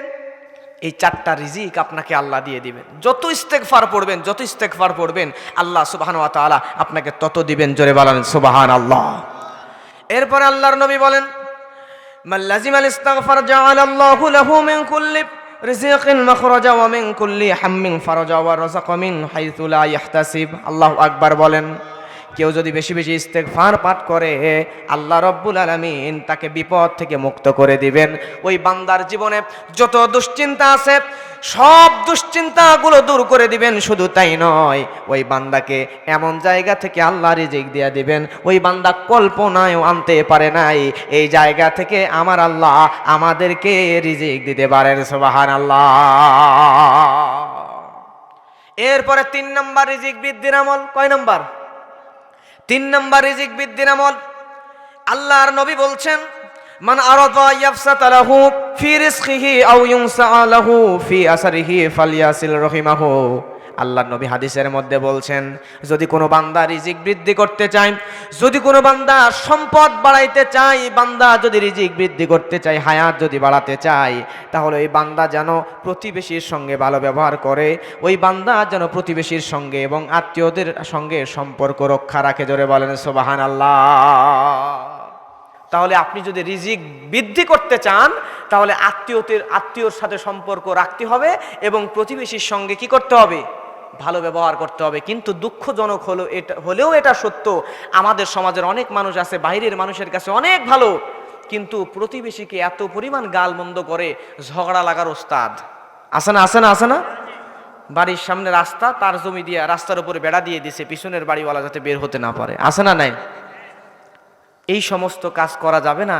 আপনি যদি হায়াত বাড়াতে চান, আপনি যদি রিজিক বৃদ্ধি করতে চান, তাহলে আপনার প্রতিবেশীর সাথে আপনার সুসম্পর্ক রাখতে হবে, প্রতিবেশীর সঙ্গে ভালো ব্যবহার করতে হবে এবং আত্মীয়র সাথে সম্পর্ক ছিন্ন করা যাবে। কিন্তু আজকে আমাদের বাবারা যখন মরে যায় তখন ভাইগুলা বোনদেরকে সম্পদ দিতে চায় না। বোন যদি এসে বলে, ভাই আব্বা তো নাই, আমারও অভাবের সংসার, একটু বাবার সম্পদের যে অংশটা আমি পাই আমাকে দিলে হয় না? ভাই তখন বলে, সম্পদ যদি নিস জীবনে এই বাড়িতে আসতে পারবি না। আছে না নাই? সম্পদ দেওয়ার ভয়ে একজন ভাই তার নিজের মায়ের পেটের বোনের সঙ্গে সম্পর্ক ছিন্ন করে। সম্পদ দেওয়ার ভয়ে একজন পুরুষ, একজন যুবক তার ফুপুর সাথে সম্পর্ক নষ্ট করে, নিজের বোনের সাথে সম্পর্ক নষ্ট করে, সম্পদের কারণে নিজের ভাইয়ের সাথে সম্পর্ক ছিন্ন করে। কথা বলেন ঠিক কিনা? এই কাজ যদি করেন কিয়ামত পর্যন্ত আপনার রিজিক বাড়বে না। একটা সময় আসবে আল্লাহ আপনাকে অভাব দিতে দিতে ভিক্ষার থালি আপনার হাতে ধরাইয়া দিবে। কথা বলেন ঠিক কিনা? আমার প্রিয় ভাইয়েরা, এরপরে 4 নাম্বার হলো, রিজিক যদি আপনি বৃদ্ধি করতে চান তাহলে আল্লাহর রাস্তায় বেশি বেশি দান করতে হবে। জোরে বলেন সুবহানাল্লাহ। এখানেও আল্লাহ রাব্বুল আলামিন কোরআনের আয়াত দিয়ে জানিয়ে দিচ্ছেন, কুল ইন্না রাব্বি ইয়াবসুতুর রিজকা লিমান ইয়াশাউ মিন ইবাদিহি ওয়া ইয়াকদিরু লাহু ওয়া মা أنفقتم من شيء فهو يخلفه وهو خير الرازقين। আল্লাহ রাব্বুল আলামিন কোরআনের সবগুলো আয়াতগুলো আমি নোট করে নিয়ে এসেছি। প্রিয় ভাইয়েরা আমার, আল্লাহ রাব্বুল আলামিন এই আয়াতের মধ্যে কি বলছেন? আল্লাহ রাব্বুল আলামিন বলছেন, আমার পালনকর্তা তার বান্দাদের মধ্যে যাকে ইচ্ছা রিজিক বাড়িয়ে দেন, যাকে ইচ্ছা তার রিজিক সীমিত করে দেন, সীমিত মানে কমায়া দেন। আল্লাহ চাইলে আপনার রিজিক বাড়িয়েও দিতে পারে, আবার আল্লাহ চাইলে আপনার রিজিক কমায়ও দিতে পারেন। তবে হ্যাঁ, আল্লাহ এটা জানিয়ে দিচ্ছেন, যদি কোনো বান্দা তার সম্পদ হতে দান করে তাহলে ওই বান্দার রিজিককে দান করার কারণে আল্লাহ রব্বুল আলামিন উত্তম বিনিময় দান করেন। তার মানে তার রিজিকের মধ্য থেকে দান করলে আল্লাহ ওই বান্দার সম্পদকে কমা দেয় না, বিনিময় মুফাসসিরগণ বলছেন আল্লাহ ওই বান্দার সম্পদকে বাড়িয়ে দেন। সুবহানাল্লাহ। আপনি যত দান করবেন আপনার সম্পদকে আল্লাহ সুবহানাহু ওয়া তাআলা তত বাড়িয়ে দিবেন। জোরে বলেন না সুবহানাল্লাহ। প্রিয় ভাইরা, তাহলে বেশি বেশি দান করার দরকার। জোরে বলেন আছে না নাই? লক্ষ্য করেন, এরপরে আল্লাহ রাব্বুল আলামিনের নবীজি এমন করে কতগুলো হাদিস আমাদের সামনে বর্ণনা করেছেন। রিজিক বৃদ্ধির 5 নাম্বার আমল হলো, হাদিসের মধ্যে আসছে আল্লাহর নবী বলছেন তাবিয়্যু বাইনাল হাযিম ওয়াল উমরাহু ফাইন্নাহু ইয়ানফি আনিল ফাখর ওয়াজ যুনুব। যদি কোনো বান্দা হজ এবং ওমরা করে, কি করে? যদি কোনো বান্দা হজ করে, যদি কোনো বান্দা ওমরা করে, তাহলে ওই বান্দার রিজিককেও আল্লাহ রাব্বুল আলামিন হজ এবং ওমরার মাধ্যমে বাড়িয়ে দেন। সুবহানাল্লাহ। সামর্থ্য থাকলে হজ করবেন। 5-7 লাখ টাকা খরচ হচ্ছে, মনে করতেছেন, যদি মনে করেন এত টাকা খরচ হবে, রিজিক মনে হয় আল্লাহ কমায় দিবে, আমার তো সম্পদ কমে যাবে। বিশ্বাস করেন, আপনি যদি হজ করেন আপনি 7 লক্ষ টাকা খরচ করবেন, যদি ওমরা করেন 1.5 লক্ষ টাকা খরচ করবেন, আল্লাহ আপনাকে কোন দিক দিয়ে না কোন দিক দিয়ে 10 লক্ষ টাকার মালিক বানায় দিবে। জীবনে এত বরকত দিবে, এত বরকত দিবে, আপনি কল্পনাও আনতে পারেন নাই। হজের পরে ওমরার পরে আল্লাহ সুবহানাহু ওয়া তাআলা আপনাকে এত বরকত দিয়ে ভরপুর করে দিবেন। সুবহানাল্লাহ। এরপরে প্রিয় ভাইরা আমার, সূরা ওয়াকিয়া। কোন সূরা? সূরা ওয়াকিয়া। যদি আপনি দরিদ্রতায় ভোগেন, গরিব মানুষ, টাকা পয়সা সম্পদ নাই, অভাবে দিন যাপন করেন, যারা কোরআন তেলাওয়াত করেন, বিশ্বাস করেন আপনি যদি সূরা ওয়াকিয়া তেলাওয়াত করেন তাহলে কি হবে প্রিয় ভাইরা আমার? ইবনে আব্বাস রাদিয়াল্লাহু তাআলা আনহুকে জিজ্ঞাসা করা হলো, আপনি আপনার পরিবারের জন্য কোনো সম্পদ কি রেখে গিয়েছেন? তিনি সঙ্গে সঙ্গে বলছেন, আমি আমার পরিবারকে সূরা ওয়াকিয়া শিক্ষা দিয়েছি। কারণ হলো তারা প্রতি রাতে এই সূরা ওয়াকিয়া তেলাওয়াত করে, আর এই ওয়াকিয়া যারা প্রতি রাতে তেলাওয়াত করবে আল্লাহ রাব্বুল আলামিন কোনোদিন তাদের খাবারের অভাব দিবেন না। সুবহানাল্লাহ। আমি আপনি যদি প্রতিদিন, কোন সূরা? মনে থাকবে নাকি ভুলে যাবেন? ভুলে যাবেন না তো? শেষ করে দিব? কয় মিনিট থাকবেন? আর কয় মিনিট থাকবেন? আমি তো সারা রাত 3 দিন 4 দিন 5 দিনও পারবো। আমি আপনারা এই যে শুনতেছেন, আপনাদের কাছে, আপনাদের সামনে আমি 1 ঘন্টায় 1.5 ঘন্টায় যে কথাগুলো বলছি, এই 1.5 ঘন্টার আলোচনা আমি রেডি করছি। আমি কিন্তু ওই অন্য 10 জন বক্তার মতো ক্যাসেট মুখস্থ করে এসে ওয়াজ করতেছি না। একটা ওয়াজ রেডি করতে আমার কমপক্ষে 2-3 মাস সময় লাগে। এই 3 মাসের পরিশ্রম আপনাকে 1.5 ঘন্টায় দিয়ে দিচ্ছি। আলহামদুলিল্লাহ বলবেন না? তো তাহলে এই 3 মাস পরিশ্রম করে আপনাকে আমি দিচ্ছি 1.5 ঘন্টায়, এই 1 ঘন্টা 1.5 ঘন্টা আপনি একটু পরিশ্রম করতে পারবেন না? তাহলে আমি আপনি যদি প্রত্যেক দিন মাগরিবের পরে এই সূরা ওয়াকিয়াটা তেলাওয়াত করি, ইবনে আব্বাস তার পরিবারের জন্য টাকা পয়সা সম্পদ কিছুই রেখে যায় নাই, শুধুমাত্র একটা সূরা তার সন্তানকে, পরিবারের লোকেদেরকে শিখাইছে। আপনি আপনার পরিবারে ওসিয়ত করেন, এই সূরাটার আয়াতগুলো প্রত্যেক দিন যদি আপনি তেলাওয়াত করতে পারেন তাহলে আল্লাহ রাব্বুল আলামিন কোনোদিন আপনার পরিবারে রিজিকের অভাব দিবেন না। সুবহানাল্লাহ। আর কিছু কিছু অভাব আছে আমরা টেনে আনি। কেমনে আনি? মসজিদে গেছেন সালাত আদায় করার জন্য, নামাজের জন্য মসজিদে গেছেন, যাওয়ার পরে মসজিদের ট্যাপটা ছেড়ে দিছেন, দেওয়ার পরে ওইখানে ওযু করে উঠে চলে গেছেন। আছে না? এরকম আছে না? এই কাজটা কখনোই করবেন না। এরপরে যারা শহরে থাকেন, গ্যাসের সাপ্লাইয়ের গ্যাস, একটা ম্যাচ দিয়া গ্যাস জ্বালানো যায়, একটা ম্যাচের কাঠি খরচ করার ভয়ে গ্যাস জ্বালিয়ে রেখে দিয়েছে, ওইদিকে জ্বলতেইছে। এই যে অপচয়, মনে করতেছে 900 টাকা তো বিল দেওয়াই লাগবে, জ্বালায়া রাখি।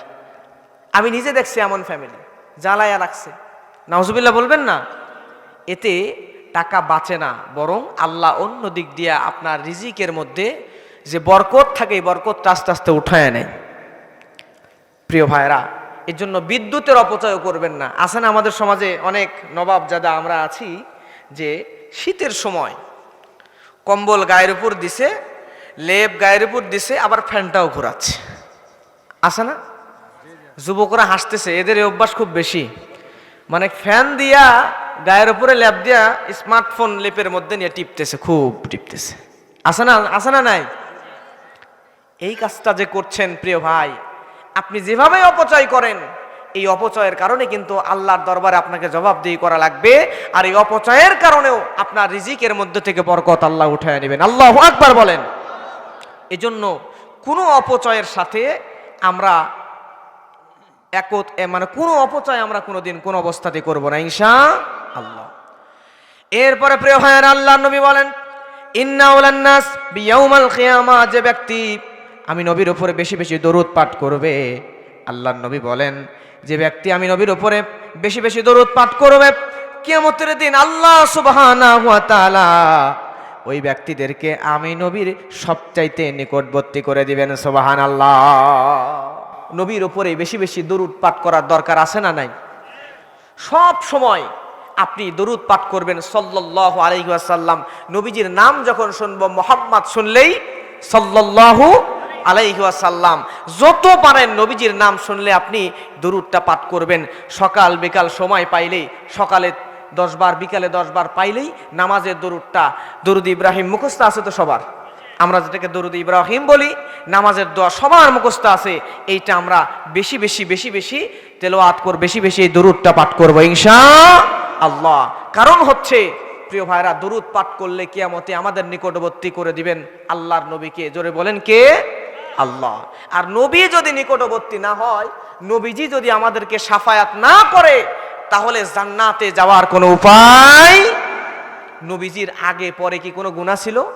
আল্লাহ তো বলছেন ওয়া ইন্নাকা লাআলা খুলুকিন আযীম।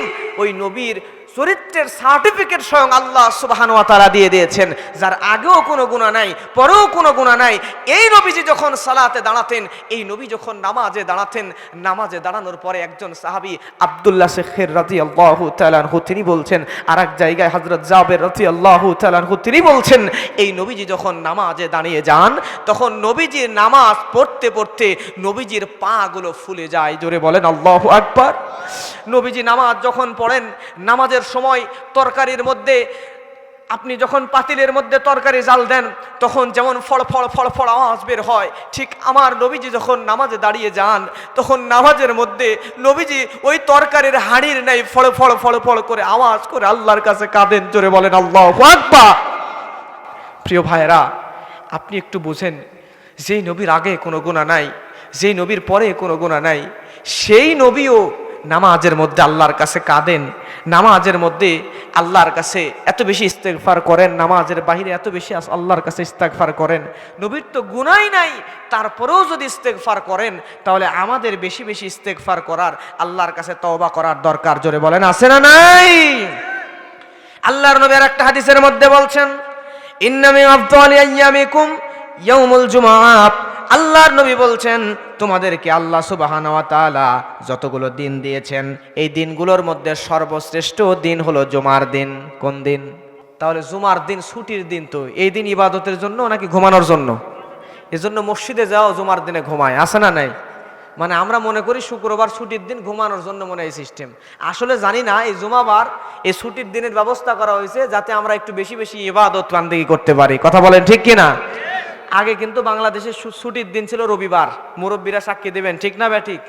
কিন্তু এটাকে ট্রান্সফার করে পরে জুমাবার শুক্রবার করা হয়েছে, এই জন্য যাতে মুসলমান, এই দেশের সর্বোচ্চ সবচাইতে বেশি জনসংখ্যা যারা, তারা হলো মুসলিমরা যাতে এই দিনে বেশি বেশি ইবাদত করতে পারে, এজন্য জুমাবার ছুটির দিন করা হয়েছে।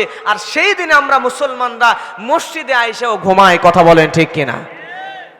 আমার প্রিয় ভাইয়েরা, আল্লাহর নবী বলছেন, ফিহি খুলিকা আদম আলাইহিস সালাতু ওয়াস সালাম ওয়া ফিহি কুবিদা ওয়া ফিহি নাফখা ওয়া ফিহি সাইক ফাগফিরু আলাইয়া মিনাস সালাহ। আল্লাহর নবী বলছেন, আল্লাহ রাব্বুল আলামিন এই দিনে হযরতে আদম আলাইহিস সালামকে সৃষ্টি করেছেন। আল্লাহর নবী বলছেন, এই দিনে আল্লাহ রাব্বুল আলামিন হযরতে আদমকে সৃষ্টি করেছেন। এই জুমার দিনেই হযরতে আদম আলাইহিস সালামের মৃত্যু দেওয়া হয়েছে। শুধু তাই নয়, দুনিয়ার মধ্যে এই জুমাবারের দিনে আল্লাহ, কোনো এক জুমার দিনে আল্লাহ দুনিয়াতে কিয়ামত সংগঠিত করে দিবেন। কিয়ামত হবে কি বারে? জুমাবারে কিয়ামত হবে। এই জুমাবারের দিনে সিংহাই ফুৎকার দেবে হযরতে ইসরাফিল আলাইহিস সালাম। এই জন্য এই জুমাবারে আল্লাহর নবীর উপর বেশি বেশি দরুদ পাঠ করা লাগবে। কারণ নবী যদি কিয়ামতের দিনে শাফায়াত না করে, আমি যত বড় মাপের মানুষ হই না কেন, নবীর শাফায়াত ছাড়া আমি আপনি কেউ জান্নাতে যেতে পারবো না, ঠিক কিনা? আল্লাহর নবী বলেন, ফাইন্না সলাতাকুম মারুতুকুম আলাইয়া, কেননা তোমরা আমি নবীর উপরে যত দরুদ পাঠ করো, এই সমস্ত দরুদগুলা সারা সপ্তাহে জমা করে ফেরেশতারা জুমাবারের দিনেই আমি নবীর কাছে পেশ করে। সুবহানাল্লাহ। কেন নবীর উপরে দরুদ পড়বো আমরা? কারণ আল্লাহ রাব্বুল আলামিন কোরআনের মধ্যে বলছেন, ইন্নাল্লাহ ইন্নাল্লাহা ওয়া মালাইকাতাহু ইউসাল্লুনা আলান নবী। বলেন না, ইয়া আইয়ুহাল্লাযীনা আমানু সাল্লু আলাইহি ওয়া সাল্লিমু তাসলিমা। জোরে বলেন না আল্লাহু আকবার। হোনায়ে ফুল তব বুলবুল কা तरन्नुम भी न हो सामने दहर में कलियों का तबस्सुम भी न हो। लिल्लाह तकबीर। কেন আমরা আজ বেশি বেশি দরুদ পড়ব প্রিয় ভাইরা? কারণ আল্লাহ বলছেন ইন্নাল্লাহা, নিশ্চয় আমি আল্লাহ, ওয়া মালাইকাতাহু, এবং আমার সমস্ত ফেরেশতাগণ, ইউসাল্লুনা আলান নবী, আমার নবীর উপরে দরুদ পড়ে। স্বয়ং নবীজির উপরে দরুদ পড়েন কে? আল্লাহ এবং আল্লাহর ফেরেশতারা। ইয়া আইয়ুহাল্লাযীনা আমানু, অতএব হে ঈমানদারেরা, সাল্লু আলাইহি ওয়া সাল্লিমু তাসলিমা, অতএব যারা ঈমানদার, যারা ঈমানের দাবি করো, তাদেরকেও নবীজির উপরে বেশি বেশি দরুদ পড়ার দরকার আছে না নাই? কেন নবীজির উপরে বেশি বেশি দরুদ পড়বেন? কারণ হচ্ছে প্রিয় ভাইয়েরা, তার আগে আপনারা বলেন তো, নবীর ওপরে যে আমি দরুদ পড়তে বলতেছি, নবীর আগে পরে কি কোনো গুনাহ আছে? কোনো গুনাহ নাই। নবীর ওপরে রহমত বর্ষণ করা কোনো অবস্থাতে আল্লাহ কি স্টপ রাখছে? তাহলে নবীর ওপর রহমত বর্ষণের জন্য দরুদ আমরা কেন পড়ব? এর পিছনে একটা রহস্য আছে না? রহস্যটা হচ্ছে এই, আপনি যখন বিয়ে বাড়িতে দাওয়াত খাইতে যাই, মনে করেন আপনি বরের পাশে বসছেন, বরের প্লেটের গোস্ত শেষ, আপনার প্লেটেরও শেষ। এখন আপনি যদি এডুকেটেড পারসন হন, শিক্ষিত মানুষ, জ্ঞানী বিচক্ষণ মানুষ হন, তাহলে আপনি কিন্তু যে গোস্ত বিতরণ করছে তাকে ডাক দিয়ে বলবেন যে ভাই, এই যে বরের প্লেটে গোস্ত শেষ হয়ে গেছে, একটু বরের প্লেটে গোস্তটা দেন। আমার কথা বুঝতে পারছেন? ওই লোক যখন বরের প্লেটে গোস্ত দিতে আসবে, আয়সা দেখবে বরের প্লেটে যেই লোক গোস্ত দিতে বলতেছে তার প্লেটেও গোস্ত নাই। তাহলে আমার প্লেটে আপনার প্লেটে গোস্ত দিবে কি দেবে না? আপনি চাইলেন বরের প্লেটে, কিন্তু বরের প্লেটে তো দিচ্ছেই, বরের প্লেটের পাশাপাশি আপনার প্লেটেও গোস্ত দিয়ে যাচ্ছে। ঠিক তেমন করে আল্লাহ সুবহানাহু ওয়া তাআলা নবীজির উপরে সব সময় তো বরকত, সব সময় তো রহমত নাজিল করতেই আছেন। তারপরেও আমরা নবীর উপর দরুদ পড়ব এই কারণে, কারণ আল্লাহ নবীর উপর রহমত বর্ষণ করতে করতে আমাদেরকেও যাতে ফাঁকা প্লেটে একটু রহমতটা দিয়ে যায়। জোরে বলেন সুবহানাল্লাহ। আমার প্রিয় ভাইয়েরা, আল্লাহর সবচাইতে প্রিয় হলো আল্লাহর রাসূল। আপনি যখন কোনো আপনার আত্মীয়র বাড়িতে বেড়াইতে যান, যাওয়ার পরে ওই আত্মীয়র বাড়িতে যদি ছোট্ট একটা বাচ্চা থাকে, তাহলে ওই বাচ্চার হাতে আপনি একটা যদি চিপস কিনে নিয়ে দেন, তাহলে ওই বাচ্চা খুশি হবে কি হবে কিনা? ওই বাচ্চা যা খুশি হবে, ওই বাচ্চার বাবা মা কিন্তু তার চাইতে বেশি খুশি হবে। কথা বলেন ঠিক কিনা? আপনি বাচ্চার হাতের মধ্যে কি দিলেন? চিপস দিলেন, কিন্তু বাচ্চার বাবা মা খুশি, কারণ তার সবচাইতে প্রিয় মানুষ যে তার বাচ্চা, তাকে আপনি চিপস দিয়েছেন, ঠিক না? ঠিক আল্লাহর সবচাইতে প্রিয় হচ্ছে নবী। নবীর জন্য আপনি চাচ্ছেন, আল্লাহর নবীর জন্য আপনি আল্লাহর কাছে রহমত চাইলেন, এজন্য আল্লাহ খুশি হয়ে ওই বাড়ির মালিক যেমন তার বাচ্চাকে চিপস খাওয়ানোর কারণে আপনাকে কুরমা, পোলাও, বিরিয়ানি, মাংস খাওয়ায়, আমার আল্লাহ নবীজিকে এত ভালোবাসেন, নবীজিকে এত ভালোবাসেন, নবীর ওপরে রহমত বর্ষণ করার, দোয়া করার কারণে আপনাকেও আমার আল্লাহ জান্নাতের ভিতরে সবচাইতে বেশি নিয়ামত দান করবেন। জোরে বলেন সুবহানাল্লাহ। আমার প্রিয় ভাইরা, লক্ষ্য করেন, দরুদ একটা এমন চমৎকার একটা আমল।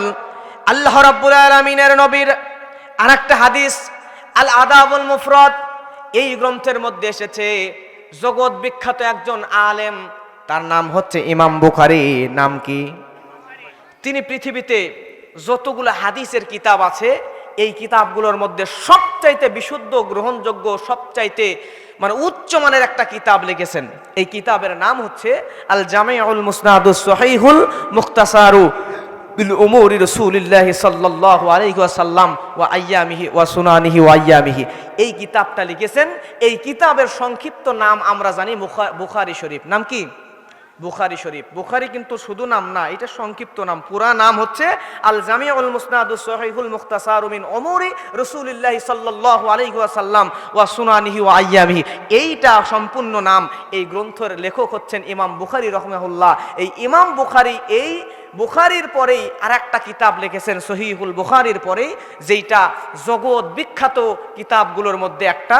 এই কিতাবের নাম হচ্ছে আল আদাবুল মুফরাদ। নাম কি? আল আদাবুল মুফরাদ।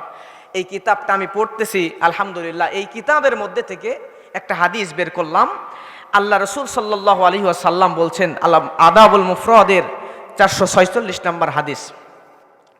আমার প্রিয় ভাইয়ের, হাদিসের মধ্যে আসছে, ইন্না জিবরিল জানি ফাকালা মা সাল্লা আলাইকা ওয়াহিদাতান সাল্লাল্লাহু আলাইহি আশরা ওয়া রাফা'a লাহু আশরা দারাজাত।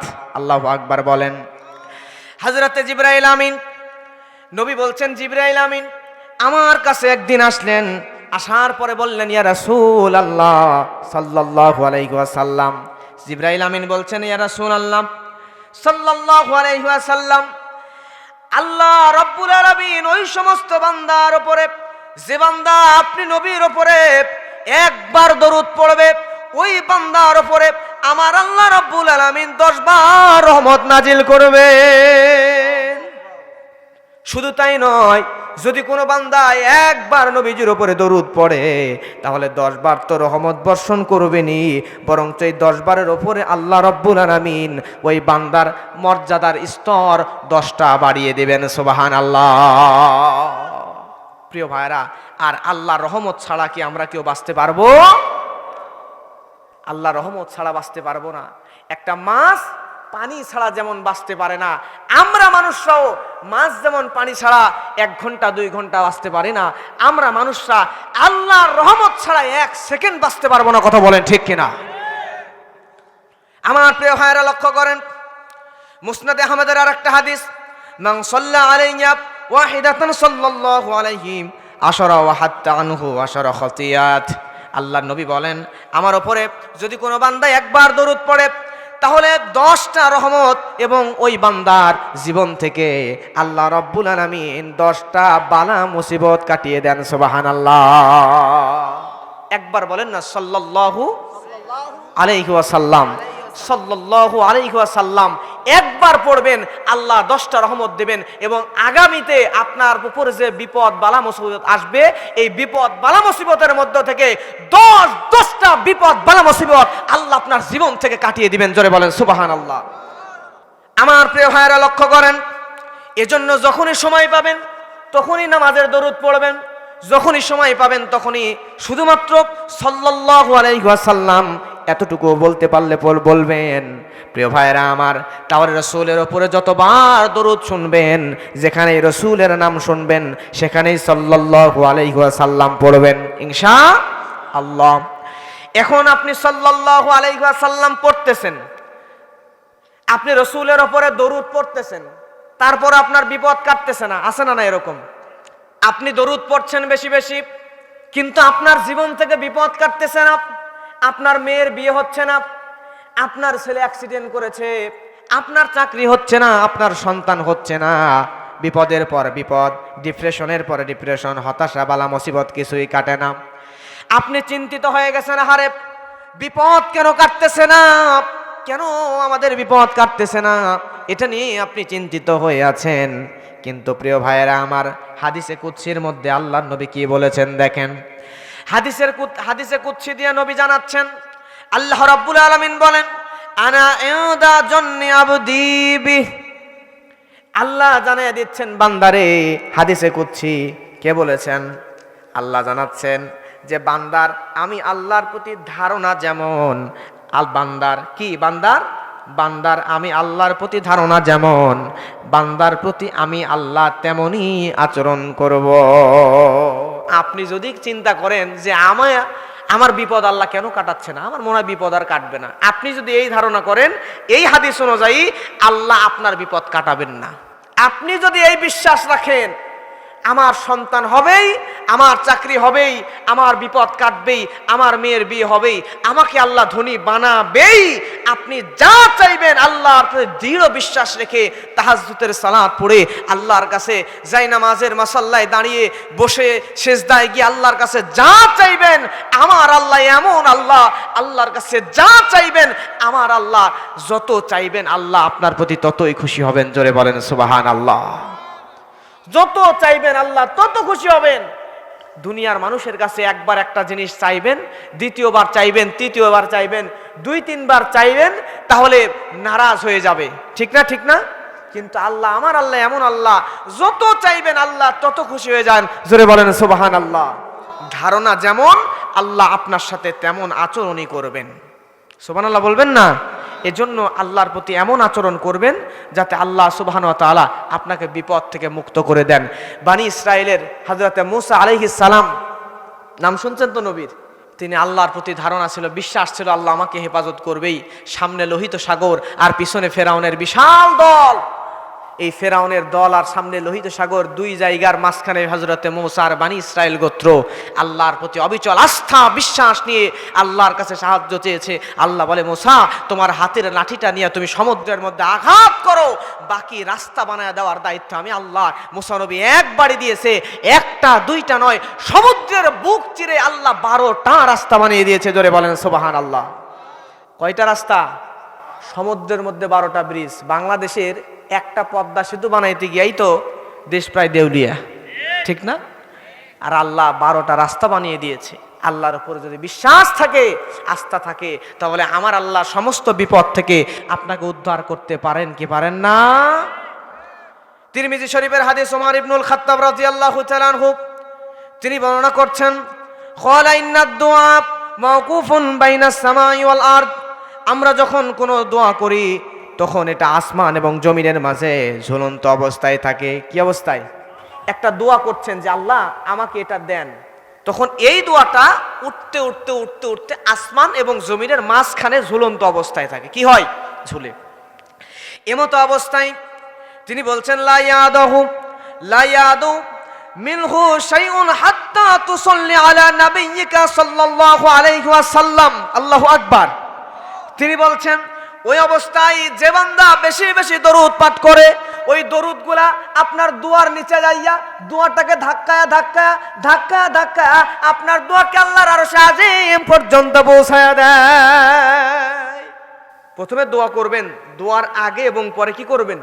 দুরুদ পড়বেন। যত দুরুদ পাঠ করবেন তত আপনার দুরুদটা ওই দোয়া যেটা চাইছেন আল্লাহর কাছে তার নিচে যে আপনি ধাক্কাবে, ধাক্কায় ধাক্কায় ধাক্কায় ধাক্কায় আল্লাহর কাছে পৌঁছায় দেবে। আল্লাহর কাছে পৌঁছালেই আল্লাহ সুবহানাহু ওয়া তাআলা আপনার সব মনের আশা কবুল করে নেবেন, মঞ্জুর করে নেবেন। জোরে বলেন আল্লাহু আকবার। আপনারা যদি রিজিক বাড়াইতে চান তাহলে 7 নাম্বার আমল হলো বিয়ে করা লাগবে। কি করা লাগবে? বিয়ে করা লাগবে। বিশ্বাস করেন, বিয়ে যদি আপনি করতে পারেন আপনার জীবনের অভাব আল্লাহ দূর করে দিয়া আপনাকে ধনী বানায়া দিবেন। সুবহানাল্লাহ। তাহলে যারা একটা করছেন তারা 2টা করবেন নাকি? কি 2টা করবেন না? বিয়ে করলে তো বরকত। এই যে বিয়ে করেইনি এখনই 2টার চিন্তা, একটা হয়নি মনে হয়। আর মুরব্বীরা মনে চাইলেও ভয় বলবে না, কারণ পর্দার আড়ালে মা বোনেরা আছে, যদি শুনে খাদ্যমন্ত্রী খাদ্য অফ করে দিবে। জি আলহামদুলিল্লাহ। আমার প্রিয় ভাইরা লক্ষ্য করেন, তাহলে আমাদেরকে সমাজের মধ্যে বেশি বেশি বিয়ের প্রচলন করে দেওয়া লাগবে। সমাজের মুরব্বীরা চিন্তা করে, আমার ছেলে এখনো ইনকাম করে না, রোজগার করে না, এখন যদি বিয়ের ব্যবস্থা করে দিই, বিয়ে দিয়ে দিলে বউকে খাওয়াবে কি? চিন্তা আছে না নাই? কিন্তু রিজিকের মালিক কে? রিজিকের মালিক হলো আল্লাহ। আপনি যদি আপনার সন্তানকে বিয়ের ব্যবস্থা করে দেন, নিয়ত যদি আপনার ঠিক থাকে, আপনার সন্তানকে জিনা থেকে, ব্যভিচার থেকে, প্রেম ভালোবাসা থেকে বাঁচানোর জন্য, জান্নাতের পথ দেখানোর জন্য আপনার যুবক ছেলেকে যদি বিয়ের ব্যবস্থা করে দেন, এই বিয়ে দেওয়ার কারণে আপনার ছেলেকেও আল্লাহ ধনী বানায়া দিবেন। রিজিকের ব্যবস্থা তো আল্লাহ করেই দিয়েছেন, আর আপনাকেও জান্নাতের ভিতরে ঢুকায়া দিবেন। সুবহানাল্লাহ বলবেন না? এজন্য সমাজে বেশি বেশি বিয়ের প্রচলন করে দিবেন। সুবহানাল্লাহ বলবেন না? সুবহানাল্লাহ বলবেন না? ওনার দেখে আমাদের শেখা উচিত, তাই না? তাহলে আমরা বেশি বেশি সমাজের মধ্যে বিয়ে প্রচলন করে দিব ইনশাআল্লাহ। আমার প্রিয় ভাইরা লক্ষ্য করেন, অল্প সময় শেষ করে দিব, কষ্ট হয়, শেষ সময় আরেকবার তাকবীর হবে। হাত তোলেন, হাত তোলেন, লিল্লাহি তাকবীর। আরেকটু জোরে চলে যাবো একটু পরে, লিল্লাহি তাকবীর।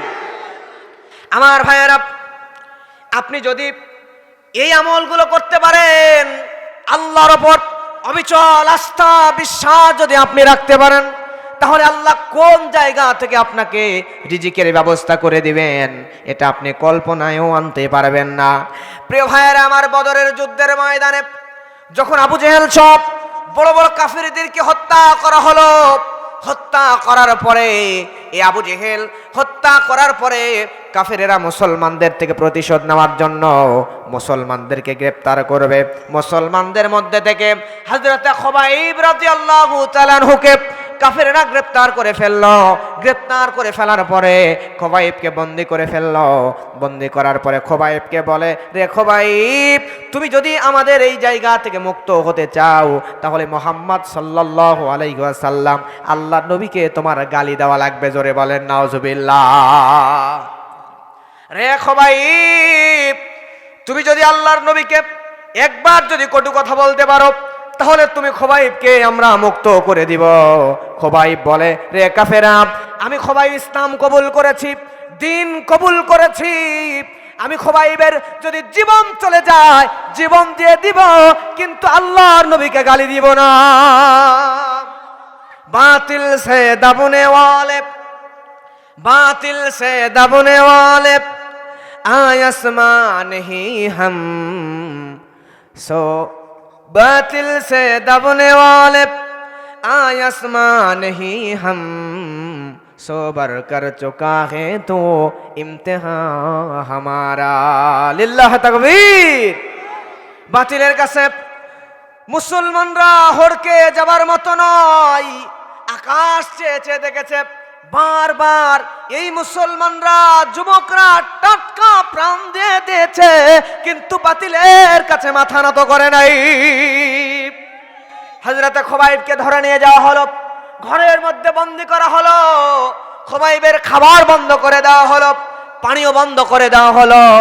তারপরে হযরত খুবাইব রাদিয়াল্লাহু তাআলা আনহুকে ঘরের মধ্যে খাবারও দেয় না, পানিও দেয় না। একদিন, দুই দিন, কয়েকদিন পার হয়ে যায়। যেই মানুষের ঘরে খুবাইবকে বন্দী করে রাখা হয়েছে ওই মানুষের ঘরের মধ্যে ছোট্ট একটা বাচ্চা মেয়ে আছে, জাইমা নামক একটা মেয়ে আছে। এই মেয়েটা চিন্তা করে, আমাদের বাড়ির মধ্যে ওই নবীজির সাহাবী খুবাইবকে বন্দী করা হয়েছে, ওই খুবাইবকে আমাদের বাড়ির মধ্যে বন্দী করা হয়েছে। আহারে, ওই খুবাইবকে তো খাবার দেওয়া হয় না, পানিও দেওয়া হয় না। কয়েকটা দিন পার হয়ে গেল, খুবাইব বেঁচে আছে কিনা তাও জানি না। খুবাইবের ঘরে জানালা দিয়ে উকি দিয়ে দেখি খুবাইব বেঁচে আছে নাকি মরে গেছে নাকি অসুস্থ অবস্থায় পড়ে আছে।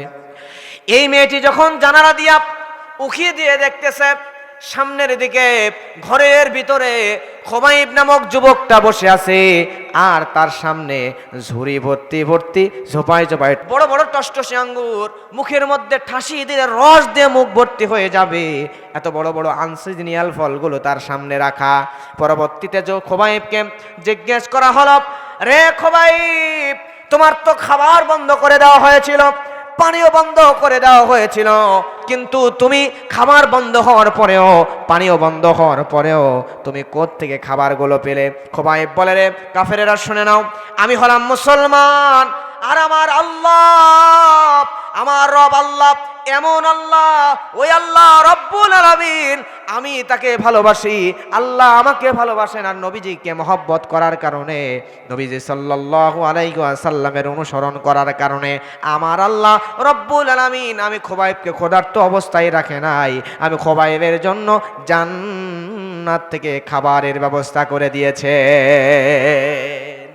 এই খুবাইবকে বলা হলো, খুবাইব, তোমাকে তো মৃত্যুদণ্ড দেওয়া হবে, তোমার মৃত্যুদণ্ডের আগে তোমার শেষ কোনো আশা আছে নাকি তুমি একটু বলো। সঙ্গে সঙ্গে হযরতে খুবাইব রাদিয়াল্লাহু তাআলা আনহু তিনি বলছেন, রে কাফেরেরা, আমাকে তোমরা মৃত্যুদণ্ড দিয়ে দেবা, কোনো আপত্তি না, আমি মরে যেতে রাজি আছি, কিন্তু আমার মৃত্যুর আগে একটা মাত্র আশা, সেটা হলো আমাকে যদি তোমরা চাও মৃত্যুর আগে আমার শেষ ওসিয়ত, আমাকে 2 রাকাত নফল নামাজ আদায় করার সুযোগ দিয়ে দাও। আমাদেরকে যদি মৃত্যুর আগে বলা হতো, মৃত্যুর আগে শেষ কোনো ওসিয়ত করতে বলা হতো, তাহলে আমরা কি বলতাম জানেন?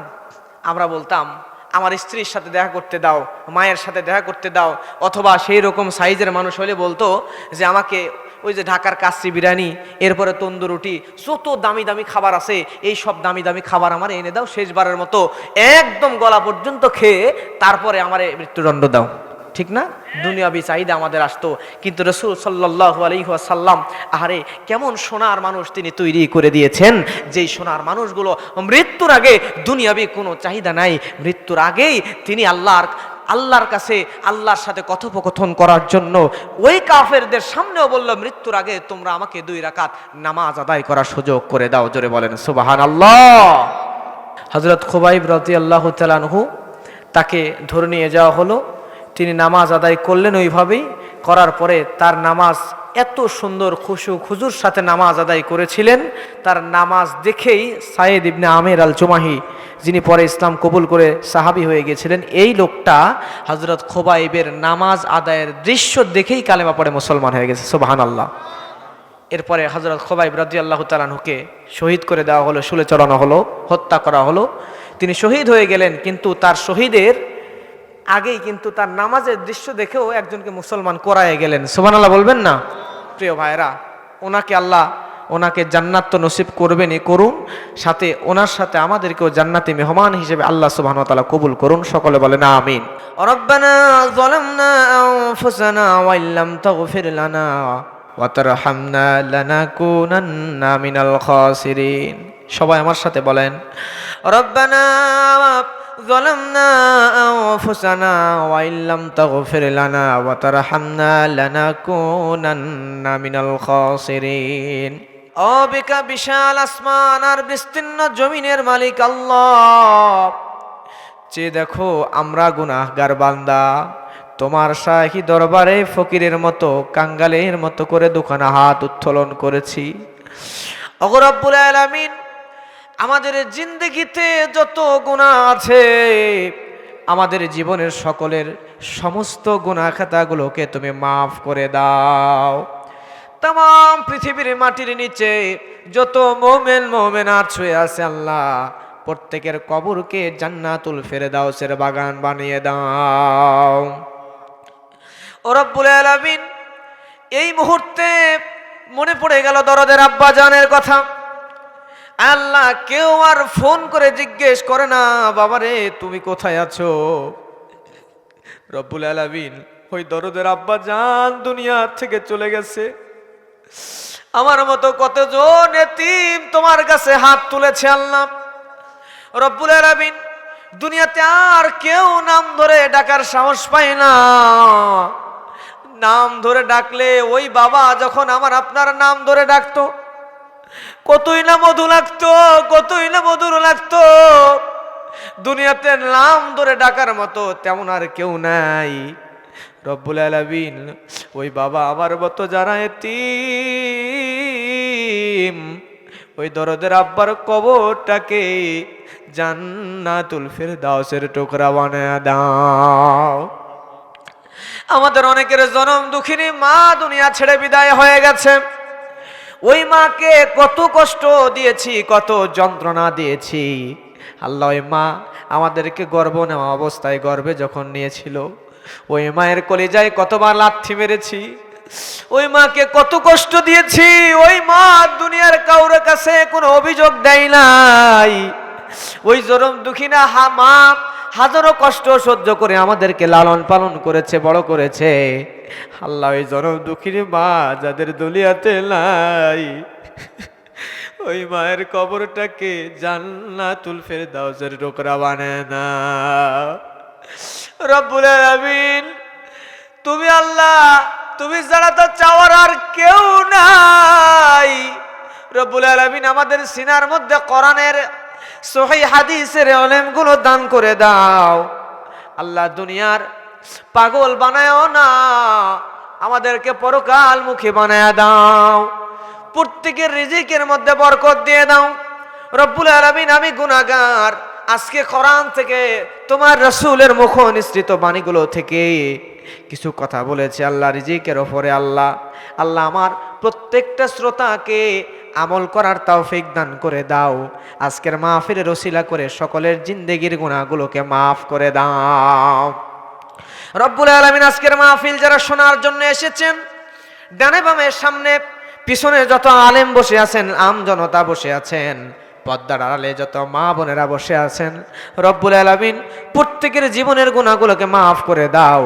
আল্লাহ, যে যা দান করেছে সবার দানকে কবুল করে নাও, সবার রিজিকের মধ্যে তুমি বরকত দিয়ে দাও। আজকের মাহফিলের আয়োজন যারা করেছে তাদের হায়াতে বরকত দিয়ে দাও। আল্লাহ, আমাদের মধ্যে ইখলাস দিয়ে দাও, কোরআনের নূর আমাদের অন্তরের মধ্যে ঢুকে দাও। আমার গুনাহগুলো মাফ করে দাও, সকলের গুনাহগুলো মাফ করে দাও। তাম পৃথিবীর মুসলমানদের উপর রহমত বর্ষণ করো, ফিলিস্তিনের মুসলমানদেরকে হেফাজত করো, ভারতের কাশ্মীরের মুসলমানদের হেফাজত করো। আল্লাহ, ফিলিস্তিনের মুসলমান, লিবিয়ার মুসলমান, আর্গেবাদাইন চেচনিয়া বসনিয়ার মুসলমান, চাইনার উইঘুরের মুসলমান, মায়ানমারের বার্মার মুসলমান, তাম পৃথিবীর মুসলমানদের উপরে তুমি রহমত বর্ষণ করো। আল্লাহ রব্বুল আলামিন, আমার সাথে যারা আমিন আমিন করতেছে, আল্লাহ খেটে খাওয়া মানুষও এখানে বসে আছে। আল্লাহ, এত রাত এমন সময় তোমার দরবারে হাত তুলেছি যেই সময় তুমি বেশি দোয়া কবুল করো। রব্বুল আলামিন, তুমি আমাদের দোয়াগুলোকে কবুল করে নাও। ও আল্লাহ, তুমি যারা কেউ নাই, আল্লাহ জানি না কার মনের মধ্যে কি আশা। প্রিয় ভাইয়ের, আল্লাহর কাছে চান, 15 সেকেন্ড সময় দিলাম, যার মনের মধ্যে যা আছে আল্লাহর কাছে বলেন।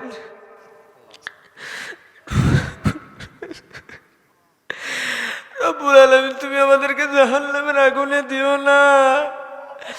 জাহান্নামের আগুন আমরা সহ্য করতে পারবো না।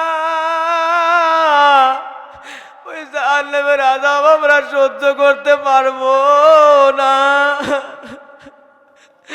ওই জাহান্নামের আযাব আমাদেরকে দিও না। মাফ করে দাও আল্লাহ, মাফ করে দাও আমাদেরকে, তুমি মাফ করে দাও। রব্বুল আলামিন, এই মুরব্বীদের হাত, কচি কাচার হাত তুমি কেমন করে ফিরিয়ে দিবে আল্লাহ? তোমার কি একটু মায়া লাগে না? দমে আল্লাহ, তুমি আমাদেরকে মাফ করে দাও আল্লাহ। আল্লাহ, কার কাছে যাবো আল্লাহ? তুমি ছাড়া কেউ নাই। আমার আব্বুর কবরটাকে জান্নাতুল ফেরদাউসের টুকরা বানায়া দাও। যাদের বাবা নাই প্রত্যেকের বাবার কবরটাকে জান্নাতুল ফেরদাউসের টুকরা বানায়া দাও। ওই জনম দুঃখিনী মার দরদের আব্বা যাদের বেঁচে আছে আল্লাহ, ওই মার বাবার খেদমত ঠিকভাবে করার তৌফিক দান করে দাও। ওই মা বাবার সঙ্গে যেন কোনো দিন বেয়াদবি না করি, তার তৌফিক তুমি দান করে দাও। রব্বুল আলামিন, জাহান্নামের আগুন থেকে আমাদেরকে বাঁচাও। আল্লাহুম্মা আজিরনা মিনান নার, আল্লাহুম্মা আজিরনা মিনান নার, আল্লাহুম্মা আজিরনা মিনান নার। রব্বুল আলামিন, যারা অভাবী অভাবকে দূর করে দাও, রিজিকে বরকত দিয়ে দাও। রব্বুল আলামিন, যারা অসুস্থ শেফা আজিলা শেফায়ে কামিলা দান করে দাও। রব্বুল আলামিন, আল্লাহ যারা ঋণগ্রস্ত ঋণকে পরিশোধ করার তৌফিক দান করে দাও। আল্লাহ, প্রত্যেকের মনের নেক আশাগুলোকে তুমি কবুল করে নাও। এই কোরআনের মাহফিলের ওসিলা করে আমাদেরকে মাফ করে দাও। আল্লাহ, আমাদেরকে 5 ওয়াক্ত নামাজি বানায়া দাও। আল্লাহ, তোমার ফরজ হুকুমগুলো সঠিকভাবে পালন করার তৌফিক দানায়া দাও। আল্লাহ, আমাদেরকে পরকালমুখী বানায়া দাও, দুনিয়ার পাগল বানায়ও না। রব্বুল আলামিন, আমরা তো জানলাম সহ্য করতে পারবো না। রব্বুল আলামিন, দুনিয়ার পাগল আমাদেরকে বানায়ও না। আল্লাহ, তুমি তোমার পাগল বানায়া দাও। রব্বুল আলামিন, যারা আমিন আমিন করতেছে প্রত্যেককেই মৃত্যুর আগে একবার হলেও তোমার বাইতুল্লাহ এবং নবীজির রওজা জিয়ারতের জন্য কবুল করে নাও। রব্বানা আতিনা ফিদ দুনিয়া হাসানাতাও ওয়া ফিল আখিরাতি হাসানাতাও ওয়া কিনা আযাবান নার। রব্বানা তাকাব্বাল মিন্না ইন্নাকা আনতাস সামিউল আলিম ওয়া তুব আলাইনা ইন্নাকা আনতাত তাওয়াবুর রহিম। برحمتك يا أرحم الراحمين